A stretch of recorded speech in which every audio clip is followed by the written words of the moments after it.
Good morning, dear audience. Welcome to Management Bangla YouTube channel.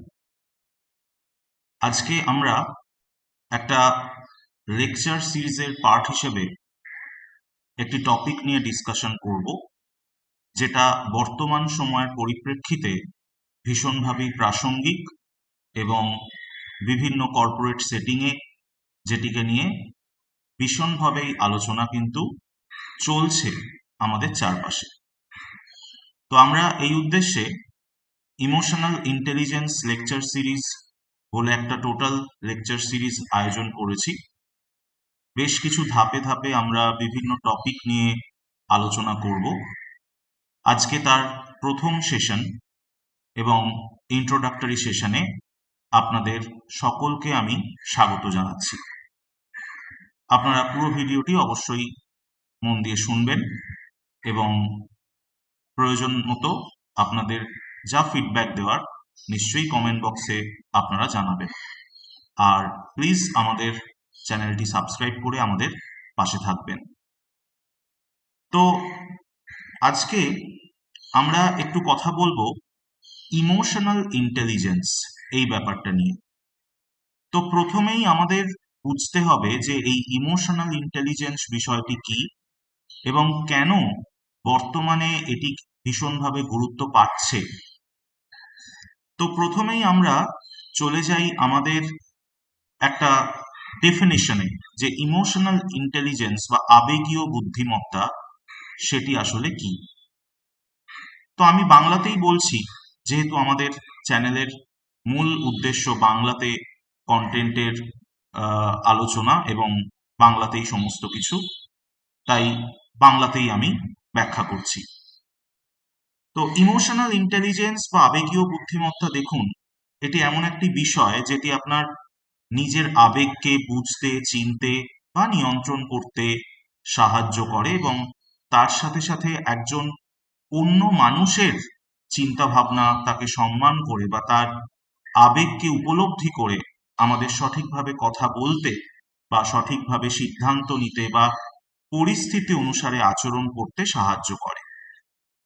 এবং এই emotional ইন্টেলিজেন্সের মাধ্যমে কিন্তু আমরা বিভিন্ন চ্যালেঞ্জকে, আমাদের জীবনের বিভিন্ন চ্যালেঞ্জকে আমরা সঠিকভাবে মোকাবিলা করতেও সক্ষম হই। তো যদি আমরা এই ইমোশনাল ইন্টেলিজেন্সের একটা উদাহরণের দিকে আসি, তাহলে আমরা দেখছি এখানে দুটো উদাহরণ আমরা পাচ্ছি। কোনো ছাত্রছাত্রী দেখা যায় পরীক্ষায় কম নম্বর পেয়েছে এবং তারা তাদের শিক্ষকের দোষ দিচ্ছে বা বিভিন্নভাবে তাদের পেরেন্টসদের তারা ব্লেম করছে। তো এই ইমোশনাল ইন্টেলিজেন্স কিন্তু কখনোই এরকম ব্লেম গেমের কথা আমাদের শেখায় না বা আমাদের বলে না। তাহলে কি উচিত? কোনটা ইমোশনাল ইন্টেলিজেন্স? আমি কম নম্বর পেতেই পারি, আমার পরীক্ষা খারাপ হতেই পারে, কিন্তু সেখান থেকে আমি শিক্ষা নিয়ে কিভাবে আরো ভালোভাবে আমি পড়াশোনা করতে পারবো, ভালোভাবে আমি আমার নিজের দুর্বল জায়গাগুলোর উপর কাজ করতে পারবো এবং তার থেকেই আমার রেজাল্ট আরো ভালো হবে। তো এই জিনিসটা না, মানে ইমোশনাল ইন্টেলিজেন্সের বিষয়টা কিন্তু খুব বড় বয়সে গিয়ে যে আমাদের কাজে আসছে এমনটা কিন্তু নয়। আমরা ছোট থেকে, স্কুল স্তর থেকেই কিন্তু ইমোশনাল ইন্টেলিজেন্স নিয়ে কথা বলতে পারি, আলোচনা করতে পারি, স্টুডেন্টদের আমরা শেখাতে পারি এবং বিভিন্ন স্কুলে এই নিয়ে কিন্তু আজকে বিভিন্ন ওয়ার্কশপ বা বিভিন্ন কর্মশালা হতে লক্ষ্য করা যায়। তো এবার এই ইমোশনাল ইন্টেলিজেন্স, এটার যে ডেভেলপমেন্টাল হিস্ট্রি বা ডেভেলপমেন্টাল যে থট, সেগুলোর দিকে যদি আমরা একটু তাকাই, তাহলে আমরা দেখব যে 1920 সালে এডওয়ার্ড থর্নডাইক বলে একজন গবেষক, তিনি সর্বপ্রথম সোশ্যাল ইন্টেলিজেন্সের ধারণা প্রবর্তন করেছিলেন। পরবর্তীতে পিটার সালভে এবং জন ডি মেয়ার 1990-তে ইমোশনাল ইন্টেলিজেন্স শব্দটি সর্বপ্রথম প্রবর্তন করলেন এবং 1995 সালে ড্যানিয়েল গোলম্যান বলে একজন সোশ্যাল অ্যাক্টিভিস্ট বা সোশ্যাল সায়েন্টিস্ট, তিনি ইমোশনাল ইন্টেলিজেন্স বইয়ের মাধ্যমে তিনি এটিকে আমাদের সামনে জনপ্রিয় করে তুলেছেন।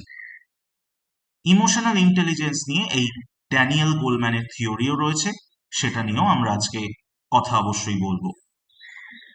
তো ইমোশনাল ইন্টেলিজেন্সের সঙ্গে আর একটা বিষয় বারবার করেই উঠে আসে, সেটা হচ্ছে আইকিউ। মানে আইকিউ এবং ইকিউ বর্তমানে প্রচুর এটি নিয়ে আলোচনা হচ্ছে, ইন্টেলিজেন্ট কোশেন্ট এবং ইমোশনাল কোশেন্ট। দেখুন, ইন্টেলিজেন্ট কোশেন্ট এই বিষয়টা কিন্তু ভীষণভাবেই ব্যক্তিগত স্তরে, এবং ইন্টেলিজেন্ট কোশেন্টের মাধ্যমে আমরা কোনো পরীক্ষায় হয়তো সফল হতে পারি, খুব তাড়াতাড়ি হয়তো কোনো অঙ্ক বা কোনো জটিল সমস্যা আমরা সমাধান করে ফেলতে পারি, মানে সবটাই বলা চলে একাডেমিক পার্সপেক্ট থেকে। কিন্তু ইমোশনাল ইন্টেলিজেন্স বা ইমোশনাল কোশেন্ট এটা ঠিক একাডেমিক্সের সাথে অতটাও তার সম্পর্ক নেই, এটা একদম মানে রিলেটেড টু আমাদের এভরিডে লাইফ বলা চলে। তাহলে আমরা যদি একটু বাংলাতেই বিষয়গুলো দেখি, তাহলে এটা আমাদের চিন্তা করার ক্ষমতা বা সমস্যা সমাধানের পথ এগুলো বোঝাচ্ছে, অর্থাৎ আইকিউর কথা বলা হচ্ছে। কিন্তু ইকিউ আমাদের নিজেদের এবং অন্যদের আবেগ বোঝা এবং নিয়ন্ত্রণ করার ক্ষমতাকে ইন্ডিকেট করছে। আইকিউ বা ইন্টেলিজেন্ট কোশেন্ট যুক্তি, বিশ্লেষণ বা তার সাথে সাথে আমাদের চিন্তা শক্তি এগুলোর সাথে সম্পর্কিত, কিন্তু ইকিউ এটা আবেগ, অনুভূতি বা সহানুভূতি, এমপ্যাথি, সিম্প্যাথি এই কথাগুলো আমরা বলি, তার সাথে সম্পর্কিত। তো এই যে বিভিন্ন ক্ষেত্রে আমরা দেখি যে জয়েন্টে বা বিভিন্ন কম্পিটিটিভ পরীক্ষায় যখন কেউ সফলতা অর্জন করছে, টিচাররা বলেন যে ওই ছেলেটির বা অমুক স্টুডেন্টটির বা ওই মেয়েটির আইকিউ ভীষণ ভালো, ও ঠিক ভালো র্যাঙ্ক করবে। তো এই আইকিউ এটা কিন্তু আপনাকে একটা সুযোগ এনে দিচ্ছে বা আপনাকে একটা চান্স এনে দিচ্ছে বলা চলে। কিন্তু ইকিউর ব্যাপারটা কি দেখুন, লেখাও রয়েছে যে সেই সুযোগকে সঠিকভাবে ব্যবহার করে আপনি কিভাবে জীবনে সফল হবেন সেই বিষয়টার ব্যাপারে আপনাকে কিন্তু ইকিউই সাহায্য করবে। তো এরপর যেটা বলছিলাম একটু আগে, যে ড্যানিয়েল গোলম্যানের আবেগীয় বুদ্ধিমত্তা বা ইমোশনাল ইন্টেলিজেন্সের যে মডেল, সেই মডেলের দেখুন 5টা প্রধান উপাদান কিন্তু রয়েছে। এই 5টা প্রধান উপাদান কি কি? সেলফ অ্যাওয়ারনেস, অর্থাৎ নিজের আবেগ, শক্তি বা দুর্বলতা এগুলো সম্পর্কে সচেতন থাকতে হবে নিজেকে।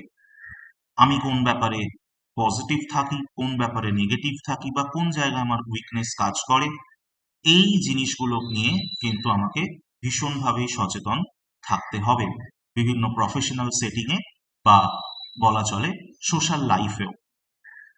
সেলফ অ্যাওয়ারনেস থেকে আসবে সেলফ রেগুলেশন। সেলফ রেগুলেশনের মাধ্যমে আমরা কি করতে পারবো না, আমাদের আবেগকে আমরা নিয়ন্ত্রণ করে আমরা শান্ত মাথায় বা বিচক্ষণভাবে সিদ্ধান্ত নিতে পারবো। যেমন একজন বিখ্যাত ক্রিকেটার, আমাদের প্রাক্তন ইন্ডিয়ান টিমের ক্যাপ্টেন মহেন্দ্র সিং ধোনির কথাই এক্ষেত্রে বলা যায়।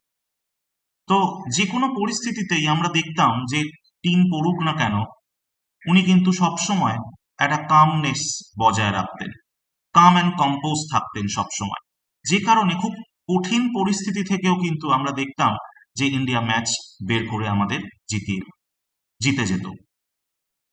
তো এই ব্যাপারটা যে কতখানি হেল্প করে নিজেকে একটা উচ্চতর জায়গায় নিয়ে যেতে, সেটা আমরা নিজেরা যদি এটা প্র্যাকটিস করি তাহলেই বুঝতে পারবো। এবং এর থেকে কিন্তু আমরা ডেফিনেট ভাবে মোটিভেশন পাবো। সেলফ রেগুলেশনের মাধ্যমে আমরা কিন্তু বিভিন্ন কাজের মোটিভেশন পাবো, আমাদের পজিটিভ থট তৈরি হবে, আমরা সেটাকে কাজেও লাগাতে পারবো। আর আরেকটা উপাদান যেটা খুব গুরুত্বপূর্ণ, সেটা হচ্ছে এমপ্যাথি। একজন মানুষ হয়তো কোনো কথা আমাকে বলছেন, সেটা হয়তো আমার পছন্দ হচ্ছে না, কিন্তু কোন পরিস্থিতি থেকে তিনি সেটা বলছেন সেটা আমাদের বুঝতে হবে, সেটা আমাদের ফিল করতে হবে, তার প্রতি সংবেদনশীল হতে হবে। এটাও কিন্তু ইমোশনাল ইন্টেলিজেন্সের একটি পার্ট। এবং এই জিনিসগুলোর মাধ্যমে আমরা কিন্তু আমাদের কমিউনিকেশন স্কিল যেমন বাড়াতে পারি, তেমনি আমাদের সোশ্যাল স্কিলকেও কিন্তু আমরা ডেভেলপ করতে পারি। সো গোলম্যানের মতে জীবনে কর্মক্ষেত্রে সফলতার জন্য শুধু ইন্টেলিজেন্ট কোশেন্টই নয়, ইমোশনাল ইন্টেলিজেন্সটাও কিন্তু ভীষণভাবেই গুরুত্বপূর্ণ।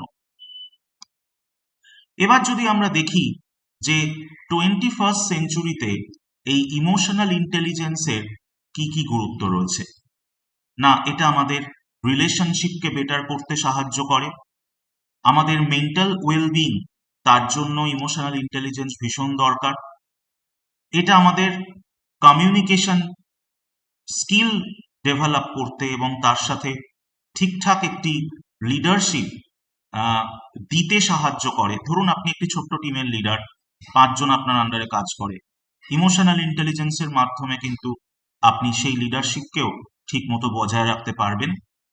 তারপর এর মাধ্যমে আপনি সঠিক সিদ্ধান্ত নিতে পারবেন। অনেকে দেখা যায় যে বিচলিত হয়ে ভুলভাল সিদ্ধান্ত নিয়ে নেয় বা এমন সিদ্ধান্ত নিয়ে নেয় যেটার কারণে তাকে দীর্ঘদিন হয়তো প্রবলেম ফেস করতে হচ্ছে। তো ইমোশনাল ইন্টেলিজেন্স কিন্তু ডিসিশন মেকিং এও সাহায্য করে এবং তার সাথে একটির সাথে একটি লিঙ্ক যদি আমরা এগুলো ঠিক রাখি, আমরা কেরিয়ারে কিন্তু ঠিকমতো সাকসেস ডেফিনেটলি এক্সপেক্ট করবো বা পাবো, এবং এটার মাধ্যমে আমরা চেঞ্জ বা পরিবর্তনের সাথেও অ্যাডাপ্টেবল হতে পারি। এরপর দেখুন দুটো কেস স্টাডি। ধরুন আপনার একটা কোনো চাকরির ইন্টারভিউ আছে সকাল 10:30টায়, আপনি সময় মতো বেরিয়েছেন কিন্তু প্রচন্ড ট্রাফিক জ্যামে আপনি আটকে পড়েছেন।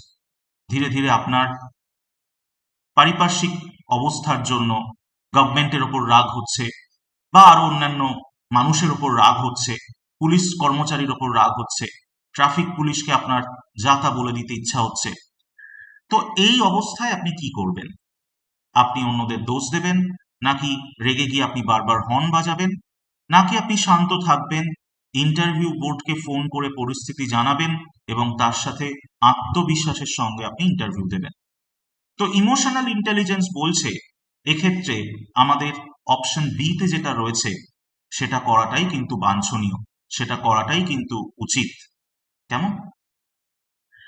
আবার আরেকটি দেখুন কেস, ধরুন আপনি একটি চাকরির ইন্টারভিউ দিচ্ছেন, ইন্টারভিউ বোর্ডে একজন প্যানেলের কোনো মেম্বার আপনার একটি উত্তরের সমালোচনা করলো এবং আপনাকে যথেষ্টভাবে সেখানে ক্রিটিসাইজ করার চেষ্টা করলো। তো এই অবস্থায় আপনার ঠিক কি করা উচিত? আপনি কি তার সাথে তর্ক করবেন, আত্মরক্ষামূলক আচরণ করবেন, নাকি আপনি শান্তভাবে মতামতকে গ্রহণ করে তাদের ধন্যবাদ জানিয়ে আরো ভালোভাবে উত্তর দেওয়ার চেষ্টা করবেন? তো ইমোশনাল ইন্টেলিজেন্স যদি আপনি বোঝেন তাহলে খুব স্বাভাবিকভাবেই আপনি বুঝতে পারছেন এক্ষেত্রে আমাদের অপশন বি তে যেটা রয়েছে সেটি করাটাই কিন্তু বাঞ্ছনীয়, কারণ আমাদের আবেগকে নিয়ন্ত্রণ করে ইতিবাচক পরিস্থিতিকে সামলাতে শেখায় এই ইমোশনাল ইন্টেলিজেন্স।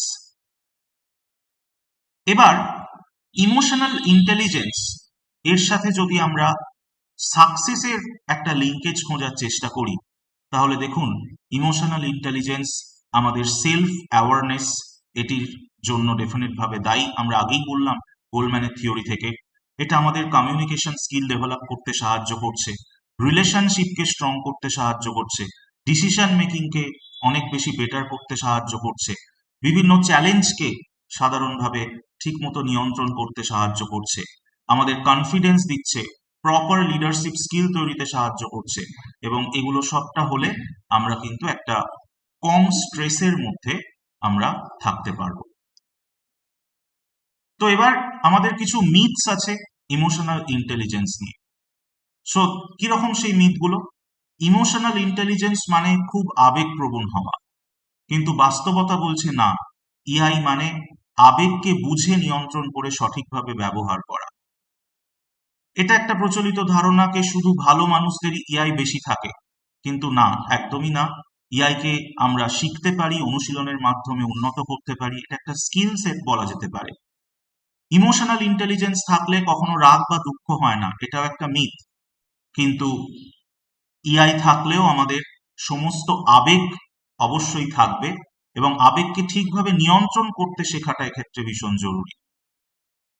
আইকিউ তার সাথেই আসে ইকিউ, আইকিউ থাকলে ইআই আসবে বা ইকিউ থাকবে, কিন্তু দীর্ঘমেয়াদী সাফল্যের জন্য আইকিউর পাশাপাশি ইমোশনাল ইন্টেলিজেন্স কোরিলেটেড, অর্থাৎ একে অপরের পরিপূরক বলা চলে। শুধুমাত্র ইআই বা ইমোশনাল ইন্টেলিজেন্স কর্মক্ষেত্রেই দরকার, কিন্তু আমি শুরুতেই বললাম একদমই না। এটা পরিবার, শিক্ষা, আমাদের সোশ্যাল লাইফের সমস্ত ক্ষেত্রে গুরুত্বপূর্ণ। দেখুন, এইভাবে আপনি একটা নিজের সেলফ অ্যাসেসমেন্ট করতে পারেন, যেটার ক্ষেত্রে আমার মনে হয় যে আপনার ইমোশনাল ইন্টেলিজেন্স কোন জায়গায় রয়েছে সেটা বুঝতে সাহায্য করবে। So I can control my emotion when I am upset. 1 থেকে 5-এর মধ্যে যদি রেটিং দেওয়া হয়, আপনি নিজেকে কত দেবেন? I listen carefully before responding to others. অনেকেই আছে যে না শুনে উত্তর দেয়, নিজের মতামতকে প্রকাশের জন্য খুব উত্তেজিত হয়ে পড়ে। তো এটাও কিন্তু ঠিক নয়, বা এটা ইমোশনাল ইন্টেলিজেন্স এইভাবে আচরণ আমাদের করতে শেখায় না। এবং অন্যান্যদের ফিলিংসকে আমি রেসপেক্ট দিতে পারছি কিনা, এটাও খুব গুরুত্বপূর্ণ। আমি বারবার ব্যর্থ হচ্ছি, তবুও আমি মোটিভেটেড থাকতে পারছি কিনা, এবং আমি বারবার চিন্তা করছি কিনা একটা ইম্পর্টেন্ট ডিসিশন বা একটা গুরুত্বপূর্ণ সিদ্ধান্ত নেওয়ার আগে। তো এইভাবে কিন্তু আমরা নিজেদের একটা স্কোরিং প্যাটার্ন তৈরি করতে পারি এবং আমাদের ইমোশনাল ইন্টেলিজেন্সকে আমরা জাজ করতে পারি। ঠিক আছে, তাহলে আজকের এই ইন্ট্রোডাক্টরি সেশন এই পর্যন্তই থাকলো। আমাদের পরবর্তী সেশন, সেখানে আবার আপনাদের সাথে দেখা হচ্ছে। অবশ্যই চোখ রাখুন ম্যানেজমেন্ট বাংলার ইউটিউব চ্যানেলে, এবং সাবস্ক্রাইব না করা থাকলে প্লিজ সাবস্ক্রাইব করে আমাদের পাশে থাকুন। ধন্যবাদ।